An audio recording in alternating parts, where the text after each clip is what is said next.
Donc je laisse la parole au docteur Hainaut. Merci beaucoup. Bonjour à tous.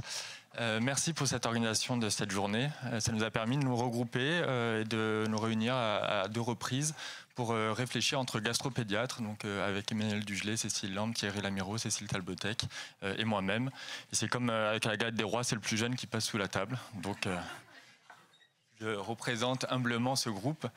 En tant que gastropédiatre, on s'est donc surtout focalisé sur les formes pour lesquelles on est le plus sollicité. C'est les formes colique totale ou étendue au grêle. Ça représente à peu près 10% des patients. Donc c'est la rareté dans la rareté. Et avec 2 questions qui sont un peu spécifiques à ces formes-là.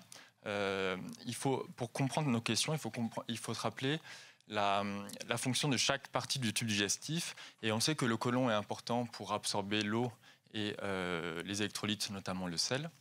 L'intestin grêle est important pour absorber les nutriments, les vitamines, les eaux et aussi les électrolytes. Et après, il ne faut pas oublier, on verra qu'il y a une petite partie importante à la fin du grêle terminal, donc l'iléon terminal, qui sert notamment à absorber la vitamine B12, les sels biliaires et qui produit une hormone qui s'appelle la GLP2 et qui est importante pour la croissance du grêle.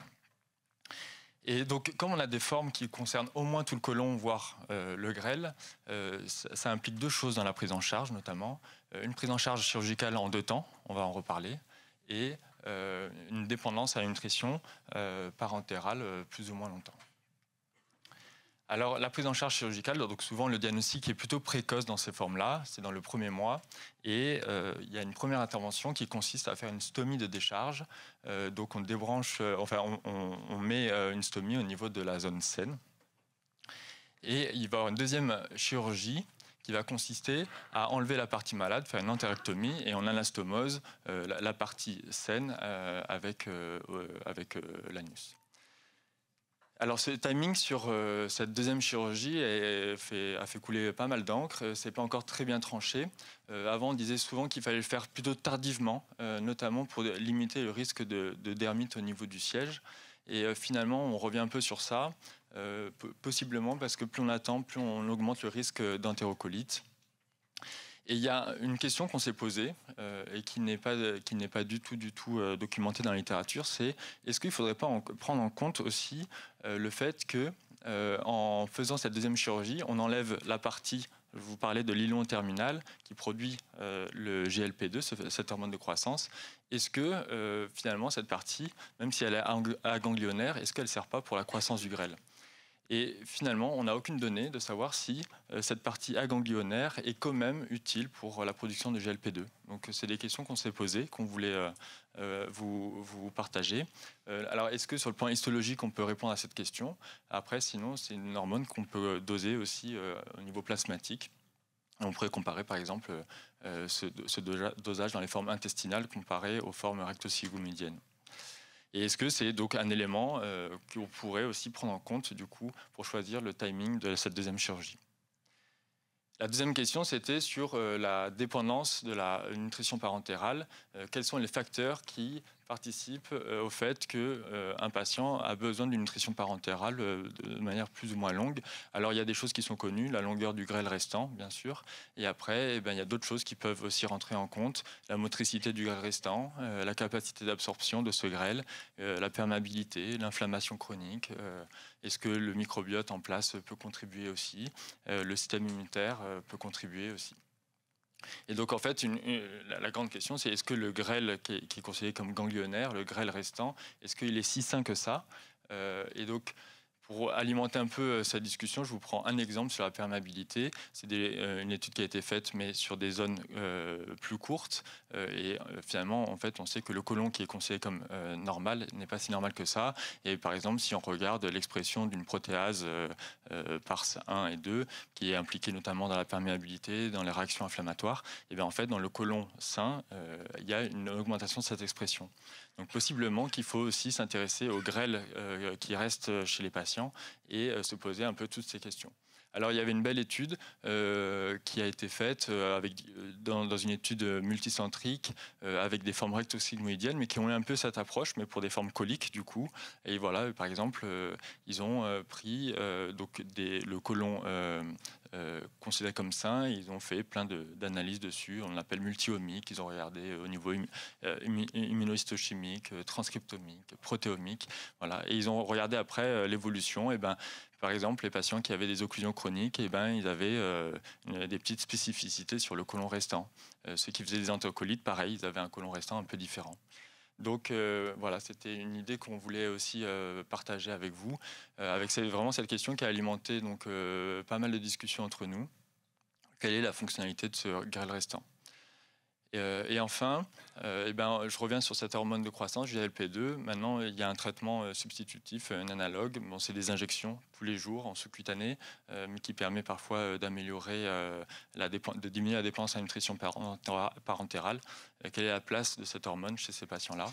À quel moment ? Quelle indication ? Ça, il y a peu de données dans la maladie de Hirschsprung. Est-ce qu'il y a des spécificités dans cette maladie ? À Beaujon, vous avez l'habitude, mais dans d'autres maladies. Et après, l'évolutivité du grêle, finalement aussi, comment évolue ce grêle ? C'est une question qui a émergé aussi. Est-ce que ça serait intéressant de voir s'il évolue de manière normale tout au long de la croissance ? Voilà, c'était un peu les idées qu'on voulait vous partager. Je vous remercie.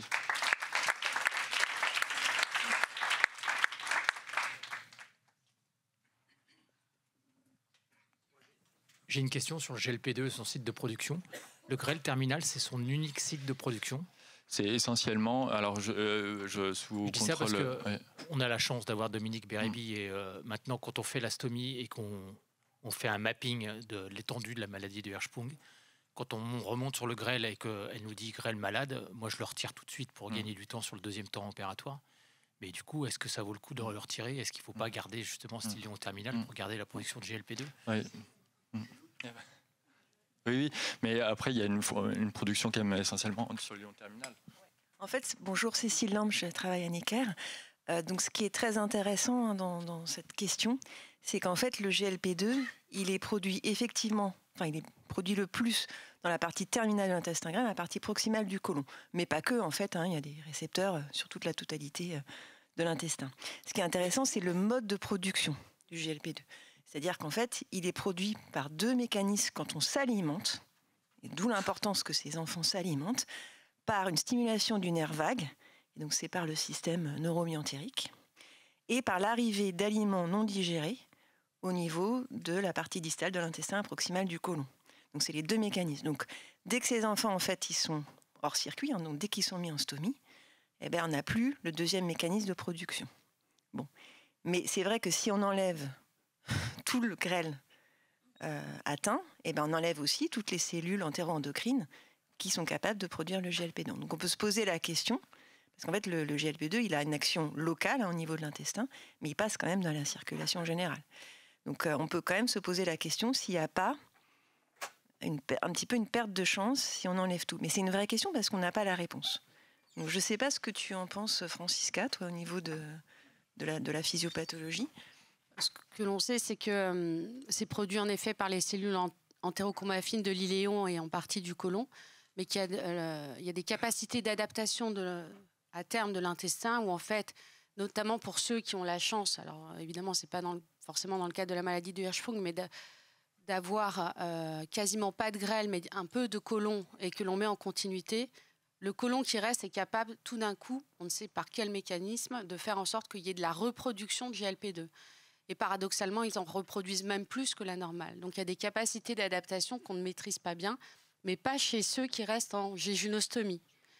Et nous, l'expérience que l'on a du GLP-2 chez des patients avec maladie de Hirschsprung, en stomie et parentérale qu'on met sous GLP-2 à l'âge adulte, c'est extraordinaire, quoi.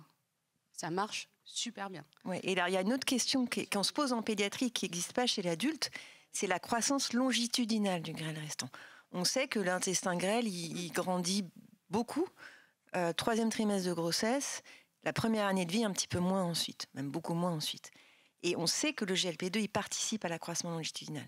Donc, Et on voit bien quand vous réopérez, chez les patients chez qui l'entérectomie n'est pas faite tout de suite, ou chez les patients qui sont abaissés par la suite, vous constatez bien en chirurgie que l'intestin, il a parfois doublé, voire plus, de longueur. Ou inversement, parfois, effectivement, quand on les opère à 1 an ou 2 ans après l'iléostomie, on s'attend à avoir un intestin qui a doublé, et malheureusement, on se retrouve avec un intestin qui n'a pas bougé du tout, et on a toujours 30 cm ou 20 cm qu'on ne va pas pouvoir abaisser, quoi.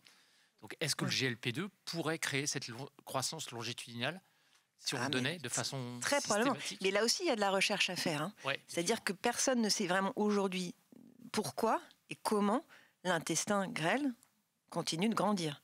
Par exemple, dans les études, en étudiant différents analogues GLP2, donc il y a le téduglutide, il y a le glépaglutide et il y a l'apraglutide qui sont étudiés, il y a une étude qui a montré sur des cochonnets qu'en traitant par apraglutide, par rapport au téduglutide, on avait un accroissement longitudinal qui était beaucoup plus important. Alors, c'est quand même très intéressant. Donc il y a la question, est-ce que l'intestin pathologique peut permettre de sécréter GLP2 d'autres entérohormones, ça peut-être, oui ou non. Puis l'autre question, c'est est-ce qu'il faut traiter tôt ces enfants?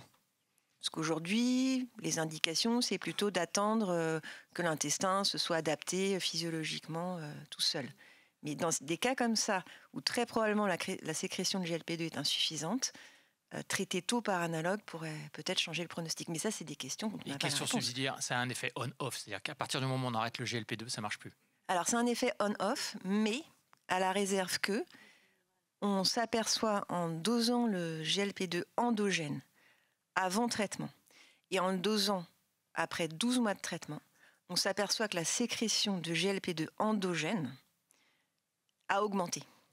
Et ça s'explique peut-être parce que, déjà, les enfants s'alimentent mieux parce qu'on a... un certain nombre de raisons, notamment parce qu'on a baissé la nutrition parentale, mais aussi parce qu'on a augmenté la taille de la muqueuse et donc le nombre de cellules capables de produire le GLP2. Donc aujourd'hui, oui, c'est vrai que si on arrête le traitement au bout de 3 mois, on a un effet on-off. On ne sait pas en l'arrêtant au bout de 5 ans si on n'a pas un effet qui va perdurer en s'auto-entretenant finalement. Je suis désolée, je vais vous... C'est toujours 300 000 € par an. 200 000. Je vous invite à conclure.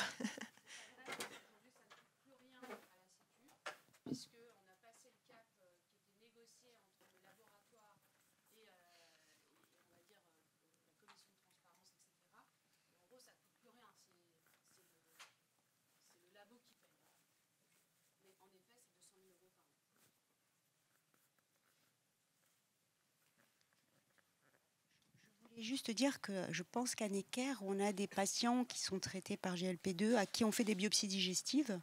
Et sur ces biopsies digestives, on voit des villosités qui sont extrêmement longues, beaucoup plus, et un épaississement de la muqueuse. Et ce n'est pas limité simplement au duodénum. Ça va dans le duodénum, ça va un peu partout. Et ça va aussi dans le côlon. Et on voit un allongement. Par contre, je ne sais pas ce que ça fait en dessous. J'ai que sur les biopsies. Mais on voit réellement un effet de ce traitement sur la muqueuse, en fait. Mais je n'ai pas l'effet sur le reste de la paroi.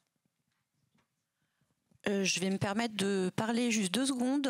En tant que maman d'un Hirschsprung, j'ai une ostomie, donc plus rien en dessous. J'ai LP2 depuis 3 ans. Au niveau de la qualité de vie, juste... c'est magique, puisqu'il est passé de 3,8 litres sur 16 heures à 1,5 litre sur 12 heures. Il n'a plus le soif. Or, faut savoir qu'il traversait le désert. Il avait une sensation de soif, il était devenu potomane, enfin une catastrophe. Et le GLP2 aussi, même si c'est cher, c'est sûr. Au niveau de sa qualité de vie, lui a permis de vivre comme un jeune homme. Voilà, donc il y a aussi cette approche-là qui est intéressante aussi. Merci beaucoup. On poursuivra les discussions sur le sujet cet après-midi. Merci beaucoup, docteur.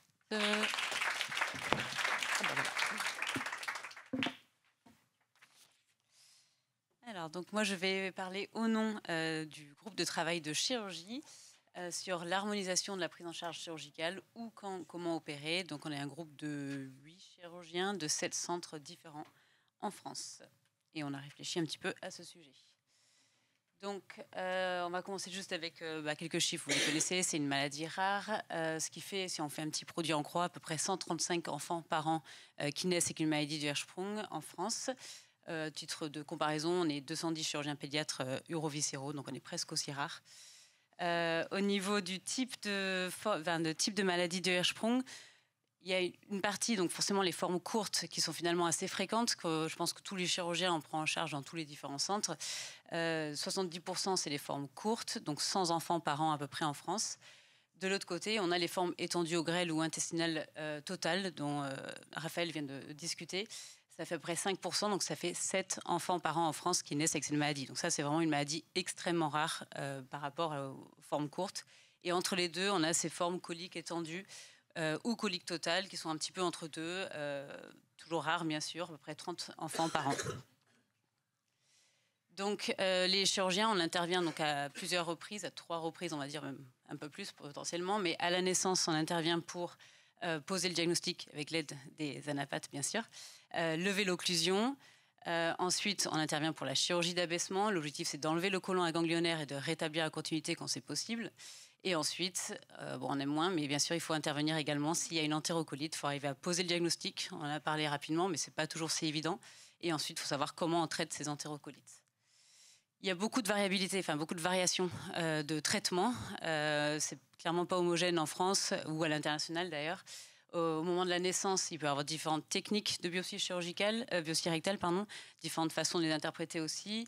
Il y a les nursing, les lavements. On sait que différentes équipes ont fait différemment en fonction de l'enfant aussi, mais aussi en fonction de l'équipe. Ces nursing peuvent être réalisés soit à la maison avec l'éducation des parents, soit peuvent être réalisés à l'hôpital exclusivement. Et enfin, parfois, quand les nursing ne marchent pas, on est obligé de faire une dérivation digestive. Et là, pareil, se pose la question de l'iléo ou la colostomie. Ça dépend du patient, mais encore une fois, ça dépend des équipes aussi. Au niveau de la chirurgie d'abaissement, il peut y avoir beaucoup de variations également sur le timing, la technique, les voies d'abord. Est-ce qu'on fait une dilatation systématique de l'anastomose après l'opération? Et enfin, au niveau de l'entérocolite, il y a beaucoup de variations en termes donc, de diagnostic, de traitement. Et est-ce qu'on fait des injections de Botox? Pas forcément dans tous les centres. Donc c'est ce qu'on va voir après. Est-ce qu'il y a des recommandations un petit peu pour... on va dire conseiller les chirurgiens qui prennent en charge ces enfants. Oui, il y a des recommandations, mais comme on l'a déjà dit, en fait, c'est plus des consensus, c'est-à-dire ces experts qui sont réunis pour dire, voilà, on devrait faire plutôt comme ça ou plutôt comme ça. Le niveau de preuve est extrêmement faible. C'est pas des recommandations à proprement parler qui se basent sur des études de fort impact, on va dire. C'est plutôt l'histoire d'essayer d'orienter un petit peu le soin. Et donc, on a des recommandations sur les formes recto-sigmoïdiennes. Les dernières datent de 2020. Donc, c'est Hernica, c'est les recommandations européennes. Elles sont actuellement en cours d'actualisation. Là, on est en train de faire le point un petit peu sur ça. On voit qu'en 4 ans, il y a eu quand même pas mal de publications, mais toujours du faible niveau de preuve. Rien qui nous permet de trancher à 100%. Et enfin, sur les formes coliques totales et étendues au grêle, vu qu'elles sont encore plus rares, là, c'est vraiment que des opinions d'experts. Il y a 2 recommandations qui viennent tout juste sortir, les recommandations américaines et les recommandations européennes, qui se retrouvent plus ou moins dans ce qu'ils disent. Donc, on voulait dresser un petit peu l'état des lieux en France. Donc, on a essayé d'envoyer un questionnaire aux chirurgiens qui s'occupent des enfants avec maladie Hirschsprung. On est passé par le comité scientifique de la Société française de chirurgie pédiatrique et on a diffusé notre questionnaire. On a eu finalement en peu de temps pas mal de réponses, 23 centres français qui nous ont répondu, donc un peu plus de 2/3 des centres. Et on a la plupart des centres assez gros, on va dire. Au niveau du nombre de cas opérés par an, on a déjà vu une grosse variabilité entre ces centres. À peu près 1/3 des centres prennent en charge moins de 5 enfants avec une maladie Hirschsprung par an. 1/3 en prennent en charge entre 5 et 10 et 1/3 plus de 10 par an. En faisant un petit peu le point sur la constitution du centre, les choses qui ressortent le plus, c'est que dans la moitié des centres, à peu près, il n'y a pas de gastropédiatre ou de diététicien spécialisé en nutrition parentérale à domicile. Donc ça, c'est quand même assez important. On peut penser que ces centres-là n'ont pas forcément toutes les compétences nécessaires, en tout cas pour tous les outils nécessaires pour prendre en charge les enfants avec donc les formes longues. Dans 75% des cas, il y a une stomathérapeute pédiatrique, mais ça veut dire que dans 1/4 des cas, il n'y en a pas. Dans 1/4 des centres, il n'y a pas non plus de réunion pluridisciplinaire entre gastro et chirurgien. Et enfin, les consultations de transition colorectale ont été rapportées dans seulement 40% des centres. Donc ça montre vraiment qu'on a beaucoup de travail à faire sur la transition. Je pense qu'on l'a déjà pas mal souligné, on va en reparler.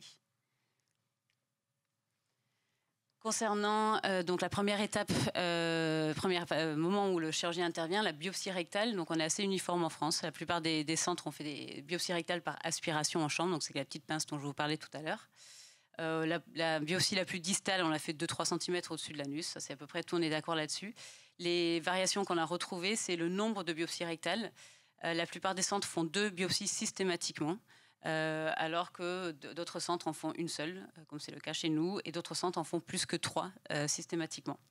Et enfin, la plus grosse variation, et là je pense qu'il faut qu'on travaille là-dessus aussi, c'est le délai entre la biopsie et la réponse par la napate. Nous, on a la chance d'avoir Dominique, mais c'est vrai qu'il y a des centres qui rapportent quand même qu'il faut plus de 5 jours pour avoir la réponse. Donc 5 jours, je pense que les parents peuvent l'attester, c'est long, c'est très très long d'attendre 5 jours pour avoir la réponse. Idéalement, je pense qu'on est tous d'accord sur le fait qu'il faudrait avoir la réponse dans les 48 heures. Donc on a encore du travail à faire là-dessus. Dans finalement un tiers des cas seulement, on a la réponse en moins de 48 heures en France. Concernant la prise en charge des formes courtes, la plupart des chirurgiens sont d'accord sur le fait qu'on ne fait plus cette chirurgie à la naissance. Je le dis parce qu'il n'y a pas si longtemps, on faisait encore cette chirurgie dès la naissance, dès le diagnostic. Donc maintenant, il y a eu quelques recommandations qui sont sorties là-dessus sur le fait qu'il faut le faire après l'âge de 1 mois. Donc laisser l'enfant rentrer à la maison quand c'est possible, attendre qu'il grandisse un peu pour faire la chirurgie en dehors de la période néonatale. Donc après le premier mois, on le fait entre 1 et 6 mois en général. Ça varie un peu entre les centres, mais c'est à peu près ça. La plupart des centres éduquent les parents, après nos parents, à faire les montées de sonde pour qu'ils puissent aller rentrer à la maison, souffler un petit peu quand c'est possible et revenir pour la chirurgie secondairement. Et ensuite, on retrouve beaucoup de variations sur le type d'abaissement, mais ça c'est quelque chose qui est connu au niveau international et je pense que ça restera toujours le cas. D'ailleurs, les recommandations européennes disent bien qu'il faut faire la technique d'abaissement avec laquelle on est le plus confortable. Donc voilà, il peut y avoir du SOAV ou Swenson. Je vous ai mis rapidement un petit rappel. Le SOAV, c'est quand on laisse un petit manchon musculaire de rectum. Et le Swenson, c'est quand on enlève vraiment tout le rectum aganglionnaire et on fait l'abaissement directement en laissant le moins possible d'intestin aganglionnaire. Et enfin, sur la voie d'abord préférentielle, donc très rapidement, classiquement, on faisait une grande cicatrice, ce qu'on appelle une laparotomie. Je parle de l'autre côté. Donc, on peut faire 2 techniques, soit transanale pure, donc c'est-à-dire qu'on ne fait plus d'ouverture au niveau du ventre. Et ensuite, on peut faire une autre technique où on fait transanal, mais on fait également de la célioscopie en plus. La célioscopie, c'est une caméra dans le ventre avec 2 petites pinces pour aller libérer le côlon et aider à faire cet abaissement par l'anus secondairement. Donc la moitié des centres font en transanal pur, la moitié font avec la célioscopie en plus. Ça, c'est pareil, c'est quelque chose il n'y a pas de recommandation précise sur cette voie d'abord. Pour les formes coliques totales, là, il y a encore plus de variations, notamment donc, quand est-ce qu'on fait l'intervention, donc le timing. La plupart des centres se basent sur une croissance pondérale satisfaisante de l'enfant et l'âge. Et au niveau de l'âge, c'est très, très variable entre les centres. Donc voilà, je vous ai mis le petit graphe. Beaucoup de variations. Sur le type d'abaissement, pareil, on a de la variation, mais qui est connue. Donc 50%, ce qu'on appelle un duhamel. On laisse un bout de rectum aganglionnaire et on vient mettre l'intestin en arrière pour la suture. Et d'autres enlèvent complètement tout le rectum aganglionnaire. Donc à peu près 50-50. Au niveau de la voie d'abord, là, on a une vraie différence. Donc, dans ces formes longues, on est obligé d'aller dans le ventre. On ne peut pas faire en transanal pur, comme je disais, pour les formes courtes. Et donc, dans ces cas-là, soit on fait en effet une chirurgie, on ouvre la paroi, c'est ce qu'on appelle une laparotomie. Et depuis une vingtaine d'années, on a développé ce qu'on appelle la célioscopie, donc la caméra dans le nombril et les pinces en plus, pour éviter de faire une grande ouverture. Et ça, on a quand même 70% des centres en France qui utilisent cette relativement nouvelle technologie. Donc, c'est plutôt une bonne chose. Mais encore 26% des cas où on fait quand même une laparotomie. Donc, c'est peut-être quelque chose sur lequel on pourrait aussi avancer. Les suites post-opératoires, donc c'est un débat entre chirurgiens, mais est-ce qu'il faut qu'on examine systématiquement la suture après l'opération? Donc, dans 50% des cas, 50% des centres, on le fait. Dans 50%, on ne le fait pas. Pas de recommandation là-dessus. Au niveau européen, ils recommandent quand même de le faire. Mais bon, encore une fois, c'est une recommandation d'experts, de consensus. Au niveau des entérocolites qui peuvent avoir lieu donc plus tard, seulement 63% des centres rapportent avoir un protocole spécifique de prise en charge de ces entérocolites. Donc je pense qu'il faut qu'on travaille là-dessus aussi au niveau national pour essayer de guider un petit peu ces pratiques. Peu de centres utilisent un score diagnostique et seulement 80% des centres utilisent des injections de Botox quand c'est nécessaire. Ça, il faudra qu'on en discute aussi, mais je pense qu'il faut que ça soit accessible dans tous les centres quand c'est nécessaire. Donc, juste pour en aparté, il y a quand même eu des recommandations américaines sur le diagnostic et les prises en charge des entérocolites. Donc, même s'il y a encore beaucoup de débats sur ce diagnostic, il y a quand même des recommandations qui existent avec des scores à discuter. Donc ensuite, il y avait une question qu'on a posée tous les chirurgiens qui ont répondu au questionnaire sur les problèmes rapportés dans leur centre. Donc une question un peu vague, une question ouverte. Une des réponses les plus fréquentes était le manque d'expertise anapathe. Je regarde Dominique de nouveau. Je pense qu'il y a beaucoup de choses pour l'occuper le week-end maintenant, non seulement regarder toutes les zones transitionnelles, mais aussi faire de la télé-expertise.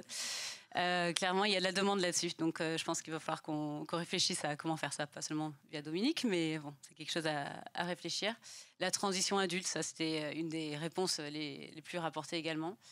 La prise en charge d'entérocolites aux urgences, voire en ville, communiquer sur qu'est-ce qu'une entérocolite, comment la prendre en charge, est-ce qu'il faut aller aux urgences, est-ce que c'est une gastro finalement et pas une entérocolite. Il faut savoir faire la différence entre les deux, c'est pas évident même pour les médecins qui prennent en charge ces enfants. Le manque de gastropédiatre, ça a été rapporté, le manque de stomathérapeutes ou d'ETP dédiés, c'est quelque chose à développer également. L'accès au bloc opératoire, malheureusement, je n'ai pas de solution pour ça et je pense que personne n'en a un. Et ensuite, il y a eu également les problèmes socio-éducatifs et l'intégration scolaire. Donc tout ça, je pense qu'on va en discuter aujourd'hui. Clairement, ça a ciblé un petit peu tous les problèmes importants. Donc en conclusion, il y a une grande variabilité des pratiques encore en France, comme à l'international. On n'est pas une exception. C'est vraiment le cas dans tous les pays. Je pense que la standardisation de certains aspects de la prise en charge pourrait améliorer la qualité de soins, les entérocolites, le suivi. C'est quelque chose sur lequel on est tous en train de travailler. On est tous motivés pour améliorer ça. Et enfin, il y a cette vraie question qui ne plaît pas toujours, mais je pense que les formes longues, donc colique totale, voire étendue au grêle, devraient peut-être être prises en charge dans les centres experts qui ont tous une formation spéciale nutrition parentale à domicile, des gastropédiatres bien sûr, des équipes ETP. C'est quelque chose sur lequel il faut réfléchir. Quand il y a moins de 5 enfants par an qui naissent avec une pathologie, je pense qu'ils doivent être pris en charge peut-être dans certains centres précis. Et enfin, toujours cet intérêt d'une cohorte prospective nationale, ça pourrait améliorer la recherche, clairement. C'est quelque chose de pas facile à mettre en place, on le sait tous, mais c'est quelque chose qui pourrait aider et améliorer les choses. Merci à tous les chirurgiens notamment qui ont répondu.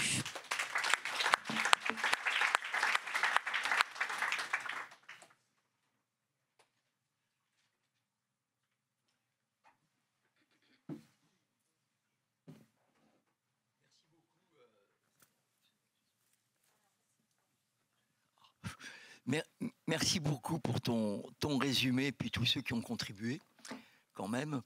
Est-ce que tu ne penses pas qu'une manière de progresser, même si tu l'as effleuré en étant prudente sur les formes étendues, une manière de progresser compte tenu de la disparité des moyens humains disponibles, notamment anapathe, mais on a vu pas de gastropédiatre, une des clés, c'est pas la régionalisation des prises en charge. Alors je sais bien que c'est un totem, je sais bien que c'est un tabou, mais est-ce qu'il n'y a pas une obligation de moyens si on veut avoir des résultats là-dessus ?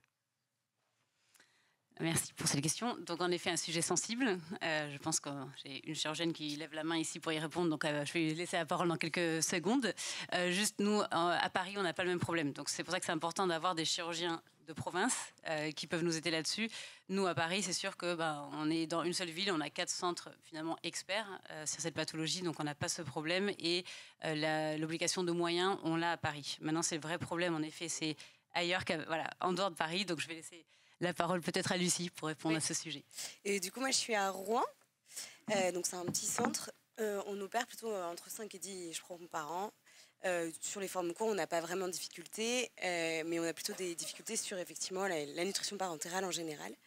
Une difficulté qui est quand même gérée parce que, premièrement, déjà, je pense qu'il faut réfléchir à ce que les chirurgiens en province savent s'aider. On est quand même une petite spécialité où il y a beaucoup de communication entre les chirurgiens. Donc, en fait, en termes de gestes techniques, je trouve qu'on est tous valables, même si on est en province. On a peut-être moins d'appui sur les gastro-entérologues ou des choses comme ça, mais on a quand même des gastro-entérologues qui sont là et qui ont des contacts. Et on sait demander de l'aide, vraiment. Il y a quand même une communication qui est possible. On peut participer à des staffs. Maintenant, avec la visio, c'est vraiment très simple. Et je pense qu'à un moment donné, il faut penser aux patients, parce que malheureusement, pour la nutrition parentale, ils sont obligés d'aller à Paris et c'est un traumatisme, en fait, pour eux d'aller à Paris. les hôpitaux sont beaucoup plus grands que les nôtres, où on est vraiment dans des endroits qui sont un tout petit peu plus familiaux que les vôtres, et ils n'ont pas une bonne expérience en fait et puis ils n'ont pas de moyens, parce qu'ils ne sont pas forcément aidés sur les logements, et donc ils sont délocalisés pendant une grande durée, et donc une prise en charge totale de ces patients de façon régionalisée, moi je suis sûre que ce n'est pas une super idée. Pour cette raison-là. Et puis après, il faut savoir que nous, on récupère aussi les complications des choses qui sont faites ailleurs. Et faire du SAV de patients dont on ne connaît pas le montage, je ne suis pas sûre que c'est la meilleure façon de gérer les choses. Vraiment.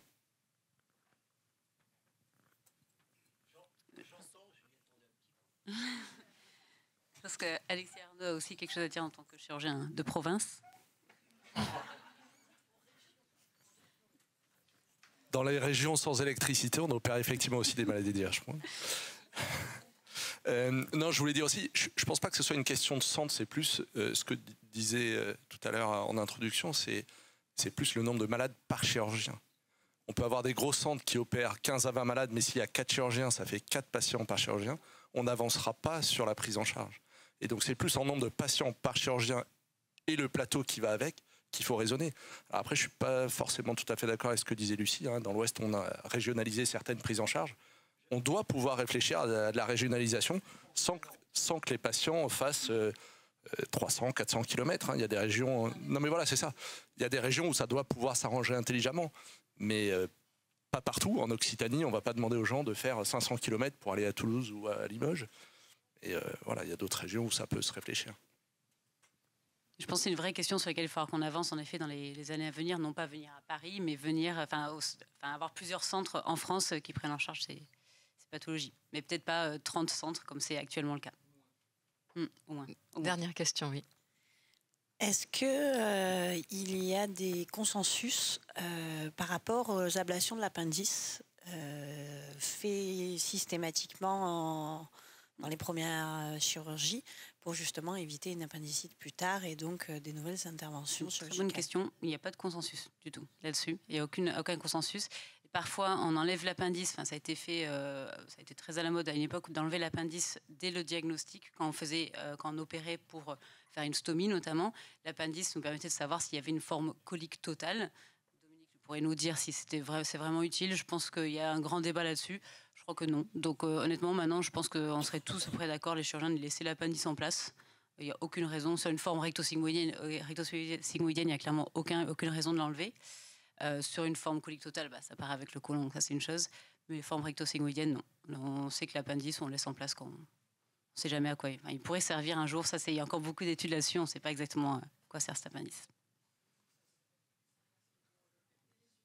Merci. Et les urologues, parfois, utilisent l'appendice pour d'autres choses, mais on va peut-être pas rentrer dans les détails là-dessus. Mais oui.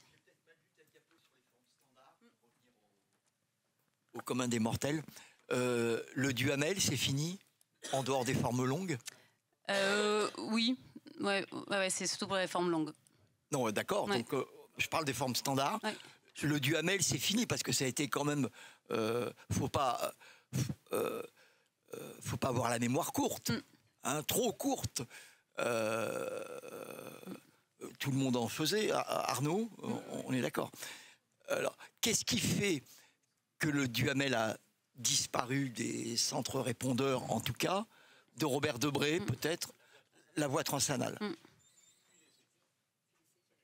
De la voie transanale ou du Duhamel? Non, c'est une blague. Oui, les septum. Mais sur les formes longues, même, oui, ça dilate. Mais les voies transanales ne sont pas indemnes aussi? Moi, je me souviens de mon mentor, Pascal Delagosi, qui, avant de partir à Marseille, n'arrêtait pas de me dire « je vais recommencer à faire des Duhamel, je vais recommencer à faire des Duhamel ».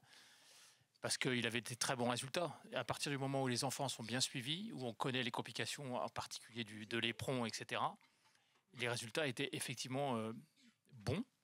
Et encore une fois, il faut le souligner là, Louise l'a bien dit, il n'y a pas de chirurgie préférentielle, il n'y a pas de technique préférentielle, et on fait bien ce qu'on fait souvent.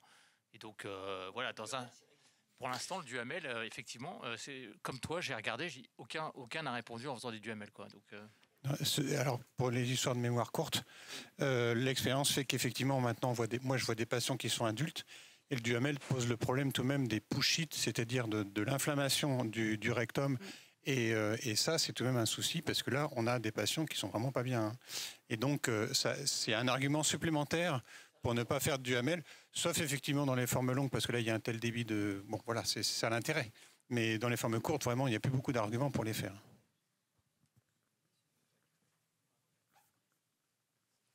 Merci beaucoup. On va passer donc à la présentation suivante.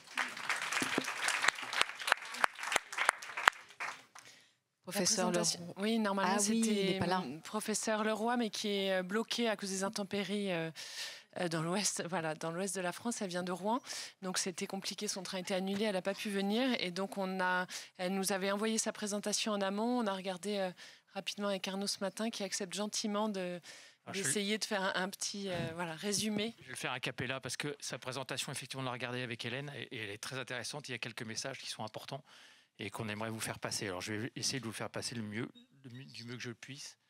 Donc, effectivement, si on regarde un petit peu les symptômes digestifs qui peuvent apparaître chez ces patients qui ont été opérés, il y a un volet... ça ne marche pas.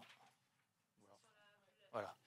Il y a un volet constipation qui peut être à la fois lié soit à une obstruction mécanique, liée à une complication directe de la chirurgie, soit sous forme de sténose, soit sous forme d'un défaut du montage chirurgical, soit une constipation qui persiste, et on en a parlé parce que l'enfant est abaissé en zone transitionnelle, et donc il reste une aganglionose résiduelle, on va dire, soit un problème d'achalasie du sphincter anal. On rappelle que ces enfants, ils n'ont plus de réflexe recto-anal inhibiteur, et donc ils gardent effectivement un sphincter qui ne fonctionne pas bien, et voire même qui est hypertonique, et pour lequel, effectivement, le Botox peut, à ce moment-là, apporter une solution.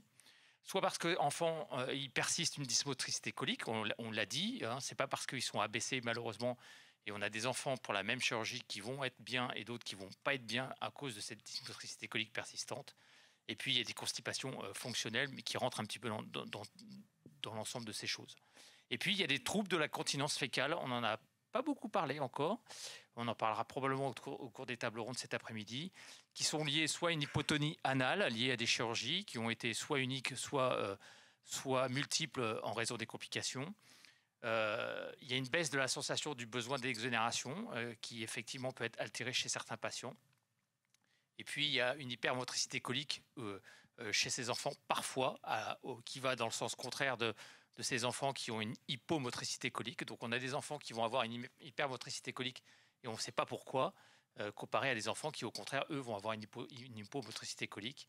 Il y a des enfants qui n'ont plus de côlon, et puis, effectivement, les fécalomes, qui peuvent entraîner un trouble de la continence. Donc, c'est une fausse incontinence, en fait. Donc, voilà les messages qu'elle a essayé de faire passer, que je vais essayer de vous restituer.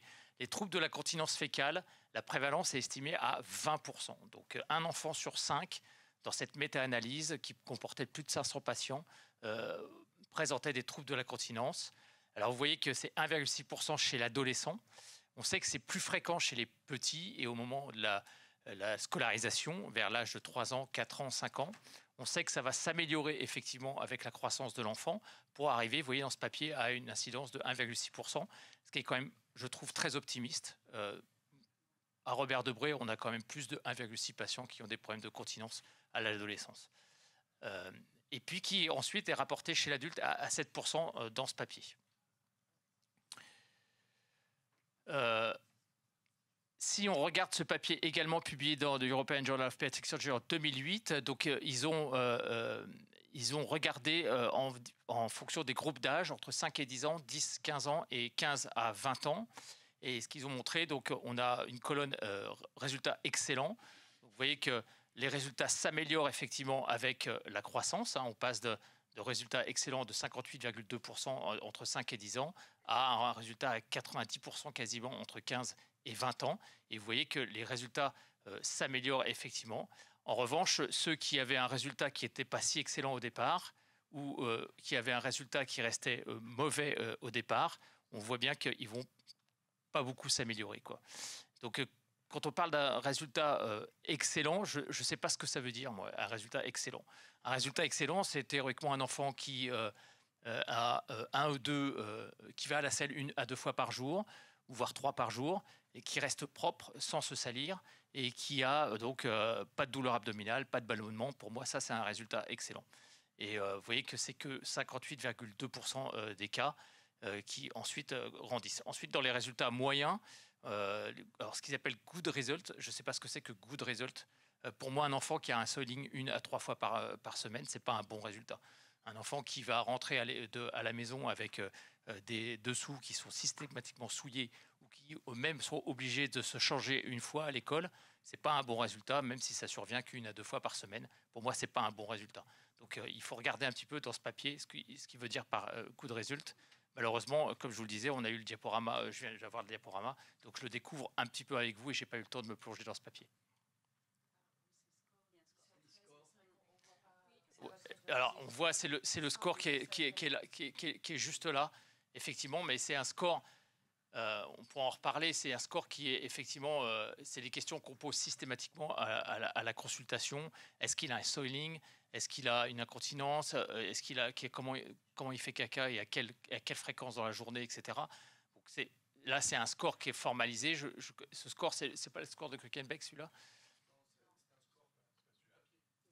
Ah, c'est leur propre score en plus, donc qui est même pas en plus. Bon, bah, voilà. Donc, ouais, excellent, c'est 14 points, c'est-à-dire qu'il a la totalité des scores complets. Enfin bon, c'est. Enfin voilà, un petit peu. L'idée générale de ce papier, c'est quand même qu'effectivement, le résultat chez ces enfants peut s'améliorer avec la croissance, et on voit bien qu'à 15-20 ans, ils ont un résultat qui est plutôt assez bon. Hop là. Quelle est la prévalence de la constipation? Donc, sur ce papier, c'est rapporté à 14%, donc toujours sur ce papier de plus de 500 patients, 16% à l'adolescent, 12 à 19% chez l'adulte. Encore une fois, il faut aller retourner dans le papier. Qu'est-ce qu'ils entendent par constipation? Est-ce que c'est des enfants qui sont traités ou pas traités, avec donc du macrogol ou pas? Est-ce qu'ils ont des lavements nécessaires pour effectivement lutter contre ces constipations? Ça, c'est des données que j'ai malheureusement pas, parce que je me suis pas replongé dans le papier avant de vous présenter le diaporama. Ce papier sur la fonction du grêle et de l'intestin après donc un abaissement par voie transanale sur 79 patients entre 4 et 32 ans. Et donc vous voyez que la constipation elle est absente dans 97% des cas chez les patients maladie du Hirschsprung, comparé à 95% du groupe contrôle. Je ne connais pas le groupe contrôle, je ne sais pas sur quoi ils se sont fiés pour contrôler, pour prendre des malades avec lesquels ils les comparent. Traité par régime 0, traité par laxatif 0, c'est quand même très optimiste comme papier. Moi, j'ai beaucoup de patients, on a beaucoup de patients sous macrogol quand même, faut pas. Ouais, Guillaume. C'est le problème de la voie transanale. Il y a peut-être un groupe là-dedans qui sont incontinents, donc évidemment, ils ne sont pas constipés. Oui, voilà, très bonne remarque. Alors, plus d'incontinence fécale, mais s'améliore avec le temps, on l'a vu. Pas plus de constipation. Donc, consultation de transition est-elle nécessaire? Donc, c'est une question un peu provocatrice. Nous, on s'est posé la question ici à Robert Debré. On n'a pas été jusqu'au bout parce qu'on a manqué de temps. On voulait reprendre tous nos patients, effectivement, arrivés à l'âge de 15-18 ans, voir comment ils étaient et se dire finalement, est-ce qu'il faut tous les transitionner ou est-ce qu'il faut transitionner que certains malades qui ne vont pas bien en pratique, alors que ceux qui vont très très bien, est-ce qu'il faut quand même les transitionner? Bon, on a vu que la réponse est probablement qu'il faut tous les transitionner, même s'ils vont bien à 18 ans, on voit qu'effectivement, ils peuvent aller un petit peu moins bien après, et en particulier à l'âge adulte. Est-il nécessaire de prévoir une transition enfant-adulte pour les problèmes digestifs séquelaires? Donc ce papier essaye de répondre à cette question. Donc sur 139 patients, ils ont un score donc, de qualité de vie GI, c'est gastro-intestinal, je suppose, avec un score... bon, je sais pas, je connais pas ce score moi, donc enfin voilà. Globalement, il montre que par rapport au sujet contrôle, effectivement, le score est moins bon chez les enfants qui ont été opérés, chez les adultes qui ont été opérés d'une maladie de Hirschsprung, et qu'il faut donc les transitionner. Ils avaient un âge maximum dans cette étude de patients à 43 ans. Donc ça, c'est la même réponse, effectivement, enfin le même type d'étude qui montre qu'effectivement, avec les patients opérés de Hirschsprung, il y a quand même des problèmes d'urgence défécatoire, de soiling encore persistant, rapporté à 48% dans cette série, donc ce qui est quand même relativement important. Et donc il faut continuer de les suivre effectivement à l'âge adulte. Donc ça, je passe. Est-il toujours nécessaire le problème digestif séquelaire? Oui, donc on a vu ça, c'est l'étude de Pakarinen, donc c'est les Finlandais qui ont sorti cette étude, effectivement, et il faut les suivre en particulier pour les enfants parce qu'il y a un certain nombre qui vont développer des troubles urinaires, on n'en a pas parlé encore. Mathieu Peslon doit venir, il est là. Mathieu viendra nous parler effectivement des problèmes urinaires dans les patients opérés de maladie de Hirschsprung. Et donc il faut les suivre effectivement au niveau urinaire. Il faut les suivre aussi du point de vue de la fonction sexuelle et de la fertilité. C'est des enfants qui ont une chirurgie du bassin et du petit bassin, dans lequel effectivement on peut avoir des lésions iatrogènes parfois, mais aussi des troubles du développement psychosocial en rapport avec soit des stomies, soit des soilings persistants ou des incontinences. Et donc c'est des enfants qu'il faut suivre effectivement sur tous les plans et de façon pluridisciplinaire, on l'a déjà dit ce matin. Donc oui, la transition, parce que c'est une maladie qui reste, qui a des caractéristiques propres, parce que l'évolution dans le temps reste à déterminer, bien qu'on commence à s'apercevoir qu'effectivement, et on l'avait très bien vu au séminaire à Rennes, où Alexis avait réussi à faire venir parler un gastro-entérologue adulte, qui nous montrait qu'à vers l'âge de 30-40 ans, il pouvait y avoir secondairement des problèmes digestifs qui réapparaissaient. Et donc, c'est des adultes qu'il faut vraiment suivre effectivement plus tard, parce que la prise en charge est complexe et qu'effectivement, elle nécessite une équipe pluridisciplinaire. Je passe. Bon, voilà, c'était un peu ça les messages effectivement de cette présentation.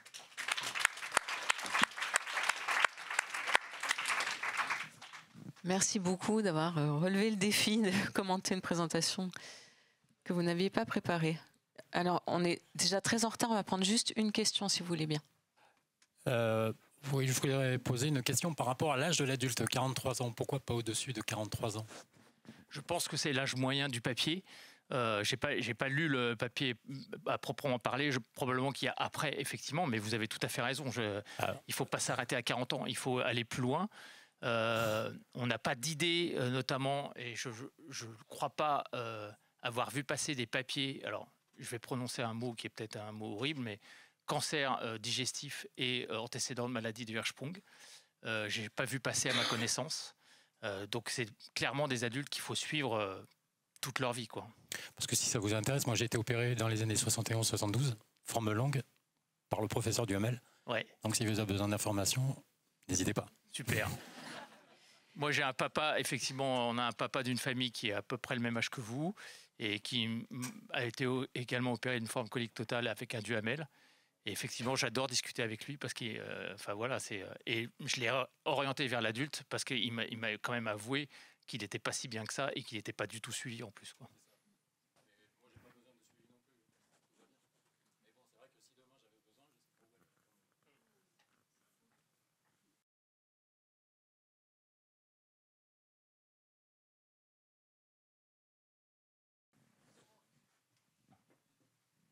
Donc bonjour à tous.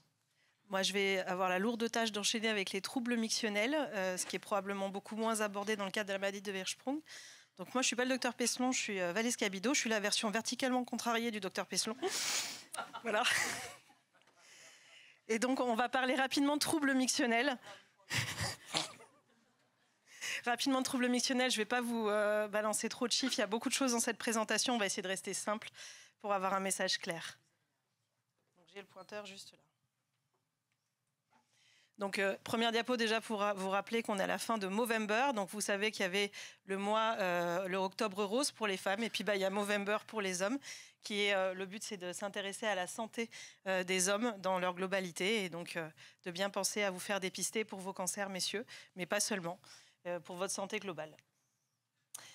Alors, donc, on a parlé de troubles digestifs juste avant, dans la maladie de Hirschsprung, et vous connaissez tous les troubles, la constipation, le sommeil, l'incontinence, j'y reviens pas, avec cette première méta-analyse qui faisait déjà une synthèse à très long terme quand même, quand vous regardez l'âge moyen des patients, c'était 31, 20 et 44 ans, ce qui est assez loin, et qui montrait qu'il y avait quand même un score diminué au niveau du confort digestif et de la qualité de vie digestive chez ces patients par rapport à des populations contrôle.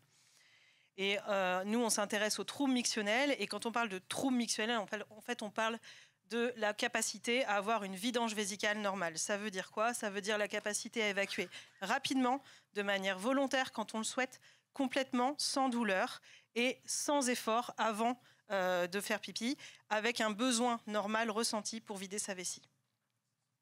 Et qu'on puisse bien donc coordonner notre muscle vésical, qu'on appelle le détrusor, et le sphincter, qui est le robinet qui permet d'ouvrir ou de fermer et de vider complètement la vessie.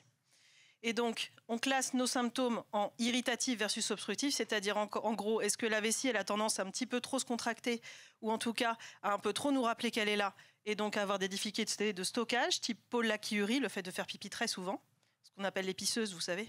Non, ça vous dit quelque chose? Les impériosités, le fait d'avoir tout le temps envie de faire pipi, voire d'y retourner alors qu'on vient de sortir des toilettes. Les urgenturies, le fait de devoir courir aux toilettes dès qu'on a envie. Ou l'incontinence, le fait de perdre ses urines, en tout cas de ne pas pouvoir les retenir de manière volontaire. Et puis vous avez les problèmes de vidange avec les personnes qui sont obligées de pousser ou qui ont des brûlures ou des douleurs à la miction. Ou le fait de devoir vider en plusieurs fois avec des jets qui montent, qui descendent, qui remontent, qui redescendent. Et puis le fait de ne pas pouvoir vider complètement et d'avoir un résidu post-mictionnel. Et donc, quand on regarde la littérature, on se demande pourquoi déjà ils apparaissent, ces troubles mictionnels. Alors, comme on l'a dit, il y a la question de la dissection. On n'est pas des organes séparés et on est en kit et on s'installe tous ensemble dans le pelvis et dans le périnée. En pratique, la dissection du pelvis que l'on fait chez un petit enfant, elle peut avoir des conséquences, soit sur l'innervation, les petits nerfs qui vont contrôler l'ensemble des muscles, et notamment les muscles de la vessie et du sphincter. Et puis, le plancher pelvien, ce plancher musculaire à travers duquel passent les différentes filières digestives, génitales et urinaires, et bien ce plancher pelvien peut avoir des modifications du fait de la chirurgie et du fait de la maladie aussi. Et donc on peut avoir des complications de l'arbre génito-urinaire avec des troubles mictionnels, mais il ne faut pas l'oublier, on a des adultes en puissance, des troubles de la fonction érectile et peut-être plus tard des problèmes de fertilité. Et donc quand on regarde, est-ce que c'est lié à la maladie de Hirschsprung en elle-même? Difficile de dire. Il y a à peu près 50% dans cette étude avec 106 patients qui avaient des anomalies associées de l'arbre urinaire et aussi extra-urinaire, ophtalmo, rénal, cardiaque, agénésie du corps calleux, mais on n'avait pas d'étude de la moelle. Mais quand on regarde dans d'autres études, un petit peu moins nombreux, 72 patients, 10% seulement. Et finalement, il y a surtout de la dysplasie rénale, c'est-à-dire de l'atteinte du tissu rénal, plus que des dilatations de l'appareil urinaire ou un reflux vésico-urétéral, qui est une des pathologies les plus fréquentes qu'on trouve en population courante. Les troubles mictionnels, eux, ils ont quand même 22% de prévalence, ce qui veut dire que si on interroge des patients avec des maladies de Hirschsprung, il y a 22% des patients, quand on interroge bien, qui ont des problèmes pour uriner. Que ce soit stocké, que ce soit vidé, ils ont des problèmes. Et les études varient énormément, mais probablement que plus on a de recul et plus on a une prévalence, c'est-à-dire un taux de patients qui sont atteints, qui est à peu près juste. Et quand même, vous voyez l'atteinte où il y a des patients qui ont jusqu'à 33 ans, il y en a plus de 10% qui présentent des troubles mictionnels. Donc ce n'est pas négligeable. Dans cette prévalence, on va trouver différents types de troubles. La dysynergie vésico-sphinctérienne, le fait d'être pas capable de coordonner correctement la contraction du muscle de la vessie et le relâchement du sphincter, et donc de vidanger efficacement sa vessie. Les uropathies obstructives, c'est-à-dire l'obstacle à l'évacuation des urines. Le reflux, les urines qui remontent vers les reins, alors que normalement on a un système anti-reflux qui empêche les urines de faire le chemin inverse. Les infections urinaires et les orchiépididimites, qui sont les inflammations et les infections du système génital chez l'homme.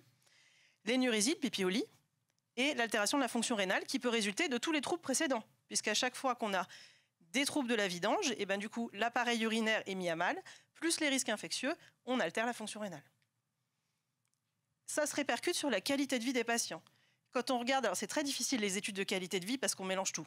On ne peut pas dire qu'un patient il a des troubles de la vidange vésicale, mais qu'il n'a pas de troubles au niveau digestif. Souvent, ils ont les deux. Et donc, chez les patients où il y a quand même 19% de soiling sur des études à long terme, il y a 12% aussi qui vont avoir des pollakiuries, c'est-à-dire le fait d'aller faire pipi, souvent des tout petits volumes, mais c'est invalidant parce qu'ils vont aller plus de 10 fois par jour aux toilettes. qui ont des douleurs à la miction, et donc ça c'est vraiment invalidant pour eux, voire qui ont complètement une incontinence avec des fuites d'urine dans la journée. Et sur l'étude où ils étaient avec un recul de 28 ans, étonnamment, le score n'était pas différent de la population contrôle. Donc ça veut dire qu'on ne sait pas trop, mais qu'il faut quand même bien les dépister. Les facteurs de risque retrouvés dans les études, c'était le genre féminin. Et dans une étude où il y avait un sous-groupe de femmes, il montrait qu'il y avait jusqu'à 60% des patientes femmes qui se plaignaient de troubles mictionnels, ce qui est le double de la population contrôle qu'ils avaient dans leur étude. Et la constipation, ça c'est valable pour toute l'urologie pédiatrique. Un patient constipé, il faut d'abord traiter la constipation avant de chercher à traiter les fuites ou à traiter les problèmes urinaires. Le type de chirurgie, alors ça c'est les données de la série de Robert Debré, il y avait une incidence sur le type de chirurgie. A priori, les abaissements transanaux avaient un peu moins de troubles mictionnels que les duhamels. Dans la littérature, c'est pas si clair. L'âge à la chirurgie, en revanche, oui, et il y a une moins bonne qualité de vie chez les patients qui ont été opérés plus tard. Et il y a probablement en effet la learning curve avec des centres experts qui font mieux que les centres qui ont moins l'habitude d'en faire. Donc en gros, comment on va rechercher? À la naissance et en période néonatale, l'échographie rénale, ça permet déjà de dépister les malformations de l'arbre urinaire. L'échographie médulaire, on est d'accord que très probablement, ils n'ont pas d'anomalie de la moelle. Seulement une échographie médulaire, c'est extrêmement simple à faire chez un bébé. Et passer la fenêtre de tir des 2 premiers mois, c'est beaucoup plus compliqué. Et derrière, il faut faire une IRM. Alors qu'une échographie, elle va répondre et elle va nous aider. À partir de 5 ans, on va pouvoir interroger les enfants, puisque là, 5 ans, c'est l'âge habituel d'acquisition de la continence chez la majeure partie de la population, en les interrogeant bien sur leurs symptômes, en faisant ce qu'on appelle les scores DVSS, qui est un score reconnu de dépistage des troubles mictionnels chez l'enfant, leur faisant faire un calendrier. On va leur faire noter combien de fois ils font pipi par jour, quel volume, s'ils ont fait caca en même temps, s'ils ont eu des fuites, à quel moment, et ça nous permet de savoir plus précisément comment ça se passe. Et en leur faisant faire pipi dans des toilettes qui vont mesurer le débit, le volume, la durée de la miction, et on regarde à la fin combien il reste d'urine dans la vessie. Quand vous êtes à l'adolescence, on ne s'arrête pas là. On l'a regardé quand ils étaient petits.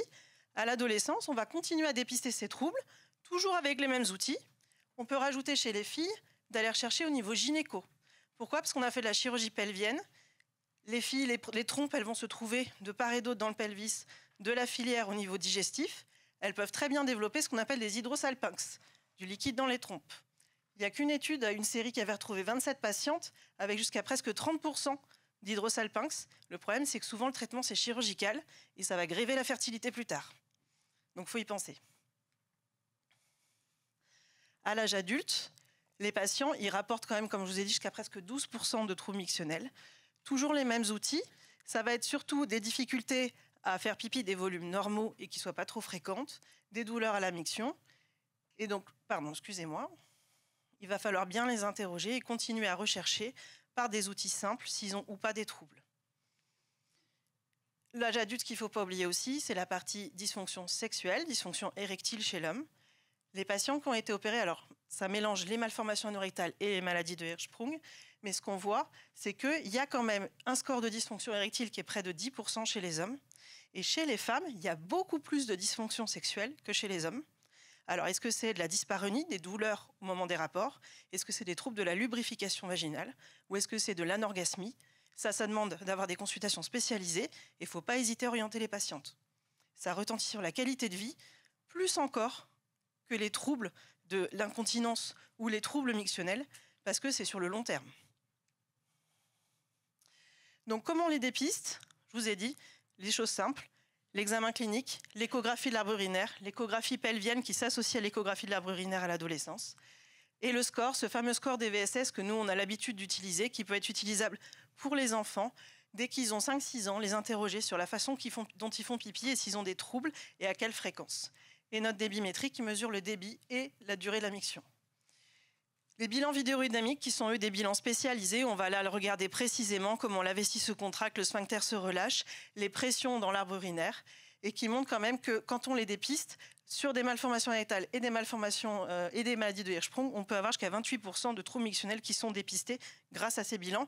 Seulement ces bilans sont spécialisés et assez invasifs, donc on les réserve aux patients pour lesquels on a déjà un doute sur des troubles mictionnels. Et comment les traiter? Comme on traite tout le reste, c'est-à-dire qu'on commence par traiter la constipation et le soiling. Un enfant qui a tout le temps le rectum plein ou qui a tout le temps du mal à sentir s'il a le rectum plein ou pas, alors en l'occurrence c'est plus du rectum chez les patients que de maladie de Hirschsprung, mais c'est la même chose, ils peuvent pas sentir s'ils ont la vessie pleine ou vessie vide et s'ils vidangent bien au niveau urinaire. Donc on commence par traiter la constipation. Et au niveau uro, on peut traiter selon les données du bilan urodynamique si on l'a fait, sinon selon les données de notre examen.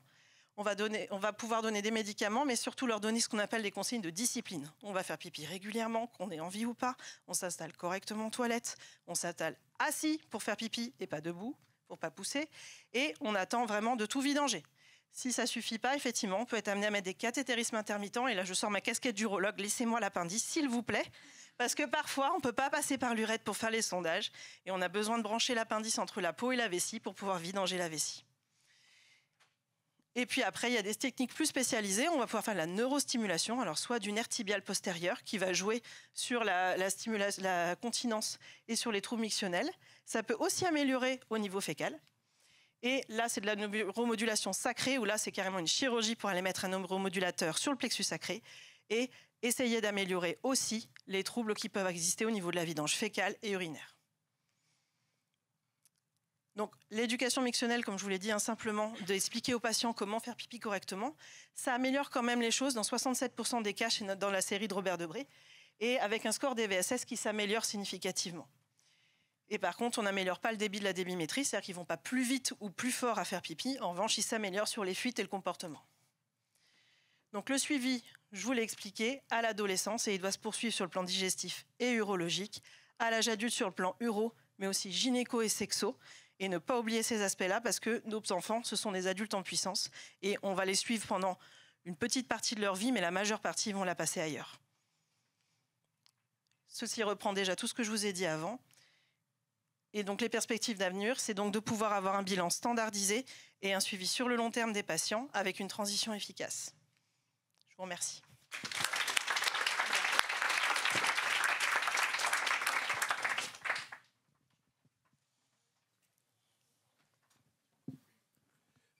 Merci pour ta présentation. Sur le plan de la méthode, pour les gens qui ne sont pas strictement professionnels, je crois qu'il faut faire vraiment attention à ces résultats, ces papiers qui mettent en même temps Hirschsprung et malformation anorectale. Il faut faire hyper gaffe parce que ça transparaît régulièrement ou pas dans les chiffres selon l'honnêteté entre guillemets de la publication.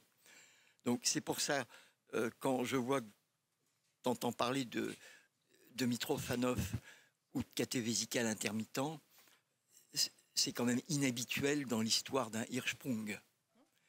Vous avez combien de Hirschsprung à qui on a mis un Mitrofanov?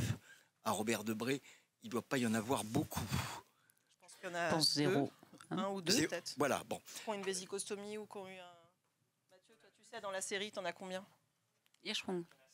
Il y en a 5. 5. 5 Hirschsprung. Oui. Et c'est pour ça que c'est intéressant de parler ici, hein. Oui, je ne sais pas ce que c'est qu'ils ont que la été revus en chirurgie digestive, ces des- patients?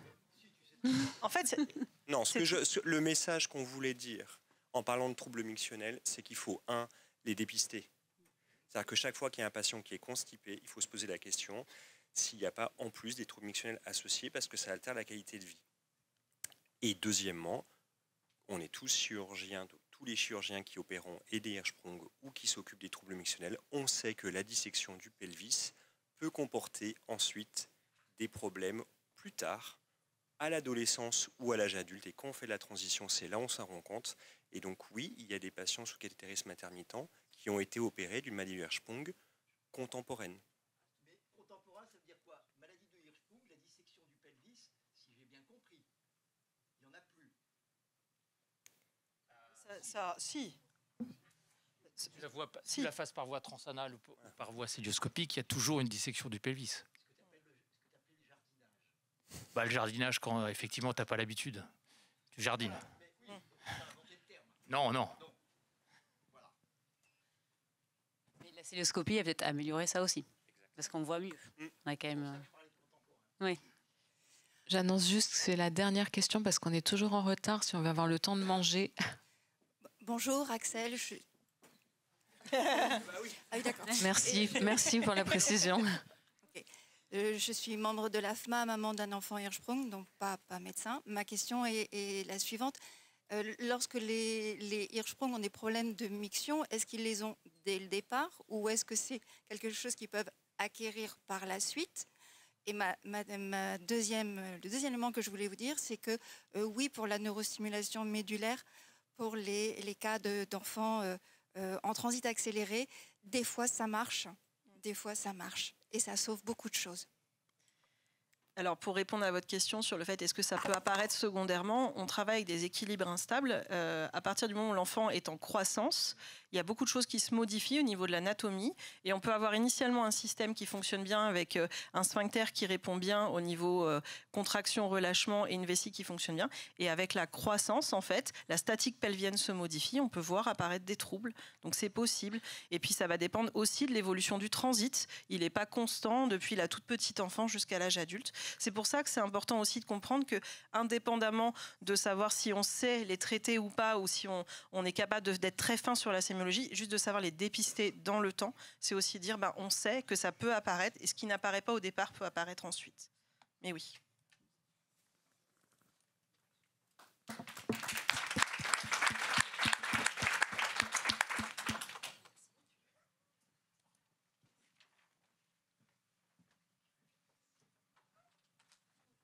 Bonjour à tous. Moi, je suis Capucine Sauc, je suis infirmière d'éducation thérapeutique et on est aussi avec Lise Nassio qui n'est pas là malheureusement aujourd'hui, elle a eu un imprévu.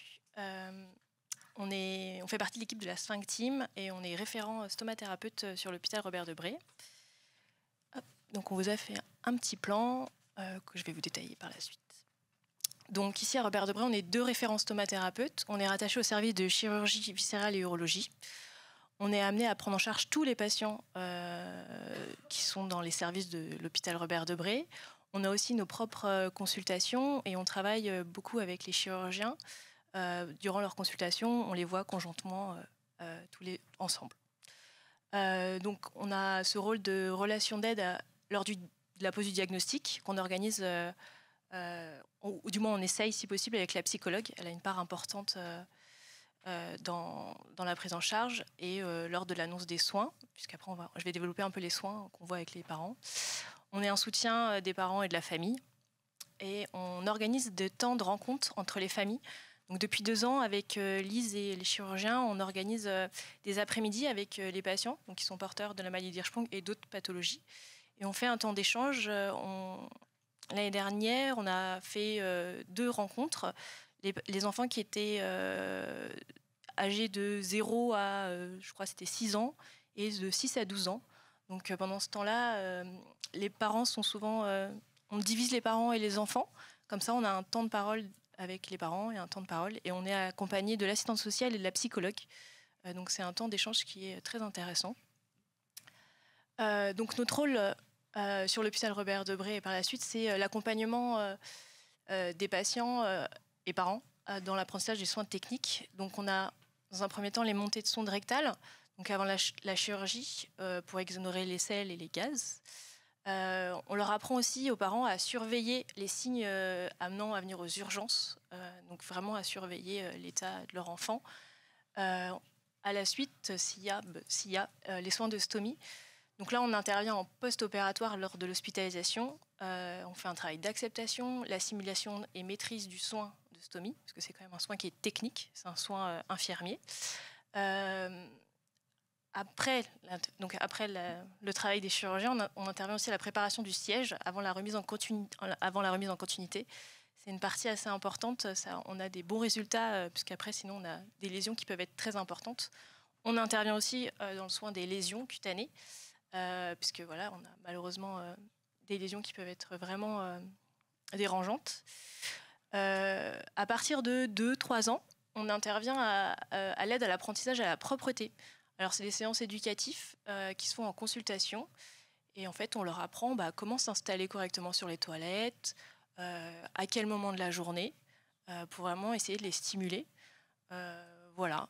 Et puis, après, à la suite, quand ils grandissent et qu'il y a la mise en place des lavements rétrogrades, on intervient à ce moment-là et on leur apprend aux parents et aux enfants à l'éducation au lavement rétrograde. On veille aussi à leur gestion et commande du matériel, des soins, donc tout ce qui est matériel pour les stomies, pour les lavements, ce genre de choses.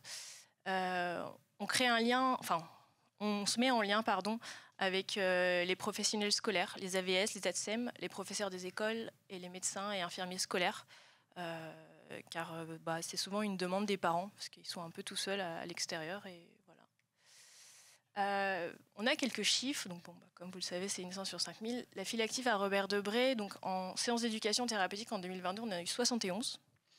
Et en 2023, 53, ça représente à peu près, sur une année, entre 25 à 30 patients qui sont suivis de 0 à 18 ans. Ce n'est pas les naissances, voilà. Alors, quand est-ce qu'on intervient? Dès que possible.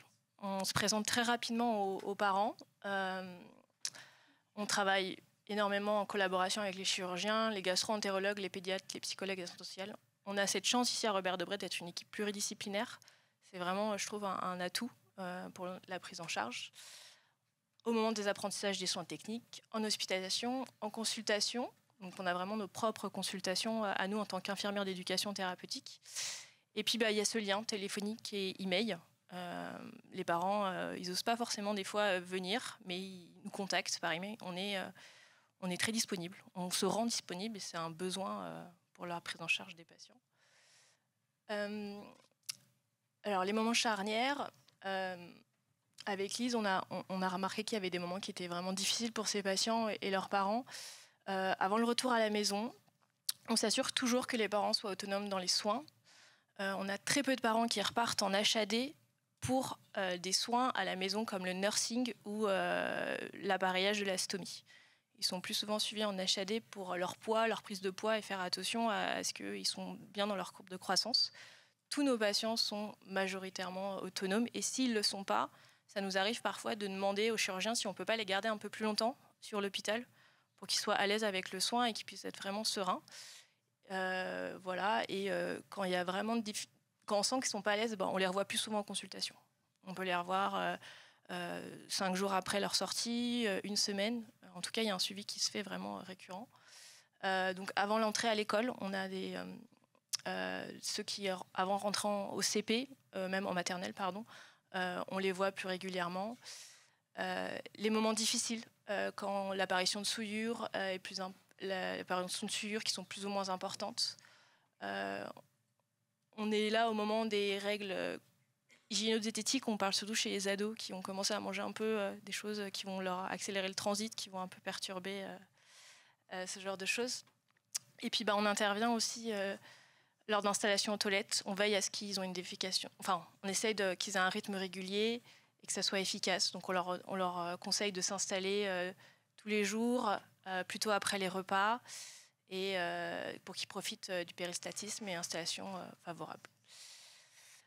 On a constaté que en grandissant, la continence s'améliore. C'est pas tous, mais un peu.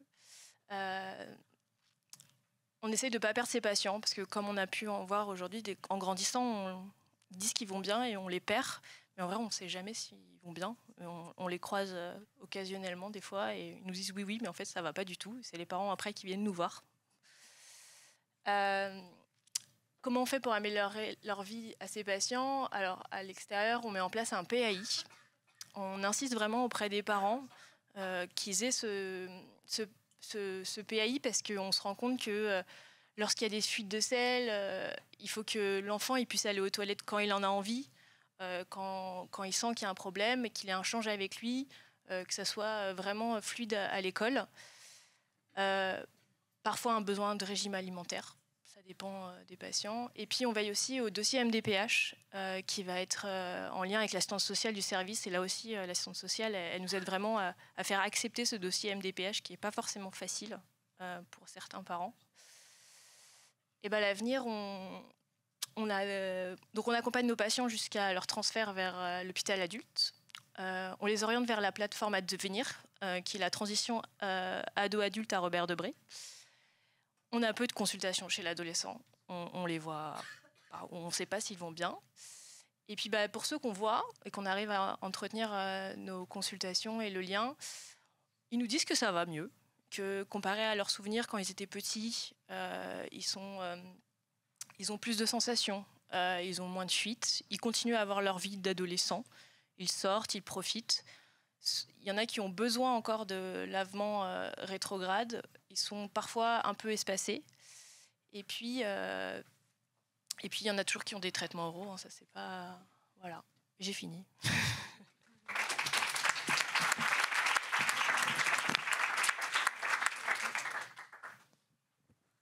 Merci beaucoup.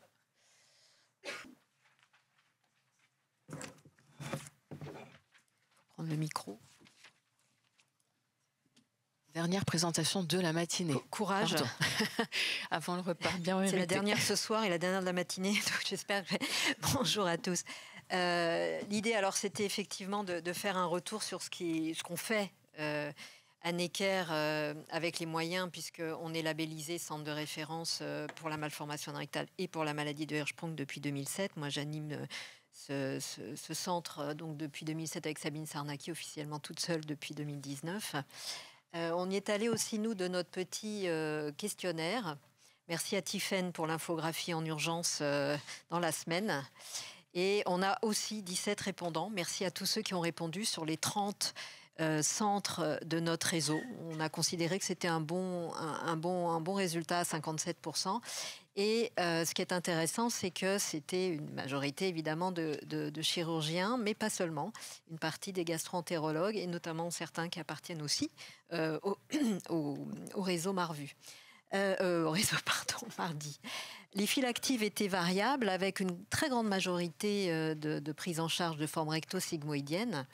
Et ce qui était aussi intéressant, c'est de voir que les parcours de soins se mettent en place et qu'il y en a de plus en plus. Je me souviens, nous, quand on a fait le nôtre, qu'on l'a monté en août 2008, il n'y en avait pas tellement en France. Et là, on voit bien que maintenant, les choses se mettent en place. Et c'était la note positive aussi, la deuxième peut-être de la journée, c'est de se dire qu'enfin, le plan maladie rare, les crédits qu'on met, même si les centres de compétences n'en ont pas, des crédits, finalement, on arrive à mettre en place avec, franchement, j'étais même étonnée, des psychologues dédiés, des diététiciens et de l'éducation thérapeutique. Un petit clin d'œil à Aline Cazenave qui est là, qui a pas mal œuvré, vous le savez, dans le domaine. Le réseau ville-hôpital reste encore très compliqué et on le vit tous pour des tas de raisons qu'on ne va pas développer maintenant, mais il n'y a qu'un tiers de nos collègues qui ont répondu, qui ont véritablement un réseau de ville, que ce soit de l'HAD ou des réseaux de proximité pour aider à la prise en charge de ces malades. On voit bien que c'est exclusivement, pour l'instant, encore hospitalier. Alors, juste pour revenir, nous, pas pour vous montrer comme on travaille bien, mais pour vous montrer comme c'est possible de faire des choses quand on a des moyens. Je ne suis pas du tout opaque là-dessus. Le centre de référence MAREP à Necker, c'est 250 000 €. Moi, je n'ai pas fait le choix de prendre de chef de projet, mais en revanche, c'est du soin. Et je vais vous montrer un petit peu comment on fonctionne. Il y a 5 personnes qui sont financées dans le soin grâce au plan maladie rare.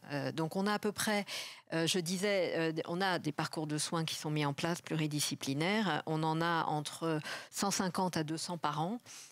Pas que du Hirschsprung, mais les Hirschsprung, c'est à peu près, ça dépend des années, mais entre 40 et 50%, qu'on valorise maintenant, ce qu'on ne faisait pas avant. Donc, c'était simplement de la consultation. Et c'est l'aspect peut-être un petit peu technique du topo, mais c'est quand même super important de les valoriser, ne serait-ce que pour nos directions. À titre d'exemple, on avait une coordonnatrice de parcours qui est partie en retraite et toujours pas remplacée après 2 ans. Donc là, si on n'aligne pas les chiffres et qu'on montre qu'il y a quand même une certaine rentabilité, pour la direction, c'est pas très intéressant. Donc on les valorise grâce à la circulaire frontière. Je vais pas rentrer dans les détails, qui a été modifiée il y a pas longtemps, et donc ça nous permet de faire de la gradation de soins, ce qu'on appelle, c'est-à-dire en gros 1 000 € par patient en hôpital de jour. Et donc du coup, ça rapporte autant à l'hôpital. Notre file active de Hirschsprung, j'ai fait l'extraction là hier. On est à peu près à 100-120 patients par an. Évidemment pas tous opérés chez nous, mais une file active qui est quand même conséquente, avec autour des chirurgiens pédiatres, urologues et Ala Chekelar, je la mentionne parce que c'est une collègue chirurgien pédiatre qui s'est formée avec un DIU de sexothérapeute Alors, on n'a pas appelé ça des consultations de sexologie, parce qu'en pédiatrie, ça fait un peu curieux, mais on a appelé ça santé sexuelle, et ça un gros succès, je dois dire. Donc, vous êtes les bienvenus le mardi après-midi à ces consultations. On travaille évidemment, ils sont là avec nos collègues gastropédiatres main dans la main, et puis avec une collègue qui est financée par MAREP, qui s'appelle Ilona Alova, qui travaille sur l'aspect urinaire de la prise en charge. On a la chance maintenant d'avoir une troisième stomathérapeute, dont une va se dédier et remplacer la coordonnatrice de parcours pour absorber tout le volume de malades, et une psychologue ici présente, Julia Disnan, avec qui j'ai la chance de travailler depuis maintenant 16 ans. Et des kinés, elles sont deux, formées à la rééducation périnéo-sphinctérienne, et puis bien sûr l'assistante sociale et la fameuse infirmière de coordination, avec la diététicienne, last but not least Aline, avec qui on a construit un programme d'éducation thérapeutique qui a été validé par l'ARS en 2011. Et puis, depuis le 6 novembre, Dominique Lamarre, qui nous a rejoint à mi-temps dans l'équipe et qui fait une consultation de transition une fois par semaine, voire de transfert, puisqu'il voit aussi des adultes. Alors, ce que je voulais dire simplement, c'était le rôle aussi de ces gens qui essayent d'irradier, parce qu'on ne va pas tout garder pour nous, bien sûr, et le but du centre de référence, c'est aussi d'essayer d'harmoniser les pratiques et d'aller au-devant des collègues. Ilona est mi-temps à la Fondation Poidas, c'est une aide énorme, puisque c'est un SSR de soins de suite, et on prend des malades, alors pas forcément des Hirschsprung, bien sûr, mais de tout dans ce centre, et c'est une aide énorme pour des enfants notamment qui au domicile parfois ont des problèmes de suivi post-opératoire. Les stomathérapeutes interviennent à l'école de stomathérapie avec moi. On a 14 heures, même plus 20 heures de cours par an pour justement les former. J'ai 1 heure consacrée 2 fois par an au Hirschsprung pour des jeunes stomathérapeutes. Alors 90% vont en adultes, mais bon, on touche quand même 10% qui ensuite vont en pédiatrie. Ils travaillent en réseau, les stomathérapeutes, avec la fête. Ça marche très très bien. Et puis on travaille, je le disais à la pause, malheureusement, je dirais pas tant que ça avec le service public en hospitalisation à domicile, mais plutôt avec des prestataires privés. Et ça marche très très bien, il faut quand même le dire. Les réseaux de proximité en psychologie, grâce à Julia, je dois dire que ça fonctionne, et on voit bien qu'il y a un groupe qui est actif aussi sur l'Île-de-France, mais pas seulement, je crois sur un plan national, Julia, avec des groupes de réflexion. Et les kinés, on en a formé 11 à Necker. Ils changent tous les 2 ans, malheureusement, ils ne restent pas, c'est pas super attractif, ça va tenir. Et ils ont un réseau national aussi qui fonctionne bien. On intervient, alors rarement, mais ça nous arrive dans les écoles aussi, on est obligé, et je pense que ça c'est extrêmement important d'aller au-devant des professionnels pour leur expliquer. Et Aline a essayé de traverser la France pour aller voir ses collègues diététiciennes pour leur faire part de nos réflexions autour notamment du rôle des fibres dans l'alimentation, mais pas seulement, et de créer des programmes d'éducation thérapeutique. Ça, c'est notre programme qui dure toute la vie, si je puis dire. En tout cas, ça s'arrête à la transition, mais j'aimerais bien que ça dure après. Petit clin d'œil à Dominique, mais ça démarre, voilà, on a 25 ateliers autour, donc pour les Hirschsprung et les malformations anorectales, qui commencent avec un café rencontre des parents, et on sanctuarise une journée complète et on les voit à tour de rôle toute la journée avec un certain nombre d'ateliers assez centralisés autour de la maternelle, l'entrée en CP, la classe verte. Il y a des ateliers dédiés, mais pas seulement. Maintenant, on les mélange par tranche d'âge, et ça marche très très bien aussi. On a osé le faire, on n'osait pas au début, mais ça marche bien. Et je voulais revenir sur le fait qu'il ne s'est pas rien passé pendant 15 ans, parce que grâce à la filière, on a réussi à mettre en place des formations à l'animation en éducation thérapeutique. J'y croyais pas. Et en fait, il y a quand même, vous voyez, 1/3 des personnes qui assistaient qui étaient des chirurgiens. Donc on a formé au total à l'animation et à la coordination, c'est quasiment 40 personnes en France. Alors, on a fait le bilan, ça a coûté à la filière, et là, excusez-moi, je parle un peu de sous, mais je pense que c'est important aussi. Ça a coûté 85 000 €, parce que c'est très, très complexe. On en a mis en place, vous voyez, 5. Et au final, on a eu 7 ce nouveau programme où, alors le rendement n'est pas énorme, mais on s'est dit c'est déjà ça. On a donc 7 programmes d'éducation thérapeutique sur la France en chirurgie pédiatrique qui ont été montés. Et je pense que c'est aussi très bénéfique. On parlait de transition pour autonomiser les patients et leur apprendre, faute de soignants, à se soigner eux-mêmes. Ça, c'est la carte de France mise à jour sur notre site internet par Aline, avec, voyez, les 8 programmes en France validés par l'ARS en éducation thérapeutique pour les Hirschsprung et malformations anorectales. Et petit clin d'œil, j'ai extrait hier, en France, sur Bamara, vous savez, la base de données dans laquelle on rentre les malades, on a 1029 dossiers de maladies de Hirschsprung enregistrés. Et j'ai eu la bonne surprise de voir qu'on était quasiment, en termes annuels, de saisie de dossiers de Hirschsprung à la prévalence, puisqu'il y a, vous voyez, dans les centres, 130 en 2022, 124 en 2023, ça veut dire qu'on saisit quasiment, je pense, la totalité des patients qui naissent avec un Hirschsprung en France, dans Bamara. Ça, c'est les centres, j'ai flouté parce que c'était pas une compétition, mais c'est pour montrer que tout le monde saisit. Et je remercie Anthony qui est ici, qui est en train de faire le tour de France grâce à une dotation exceptionnelle de la DGOS pour vous aider à saisir dans Bamara. Je pense que c'est fondamental d'avoir des données chiffrées sur tous les malades dont on s'occupe ce qui nous permettra de faire des études conséquentes. Donc, vous voyez, j'ai extrait ça en 3 jours. J'ai extrait la totalité des maladies Hirschsprung enregistrées dans la base dans Bamara. Donc, il y a 30 centres qui saisissent. Un petit clin d'œil sur notre application Poupenpi qui va évoluer. On va se rapprocher d'une plateforme de coordination de parcours qui s'appelle Pitch. Vous avez l'exclusivité parce que c'est très difficile de faire vivre une appli actuellement. Et donc, on va fusionner. Vous le verrez passer sur les réseaux. En tout cas, elle fonctionne bien. Il y a 2000 téléchargements. Voilà, je vous remercie de votre intention. Je remercie la filière que je coordonne aussi, parce que sans eux, on ne pourrait rien faire.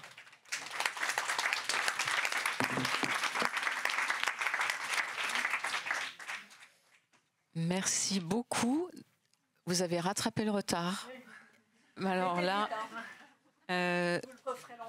alors peut-être s'il y a une question ou sinon on part déjeuner. Et puis de toute façon, Célia réinterviendra sur les tables rondes.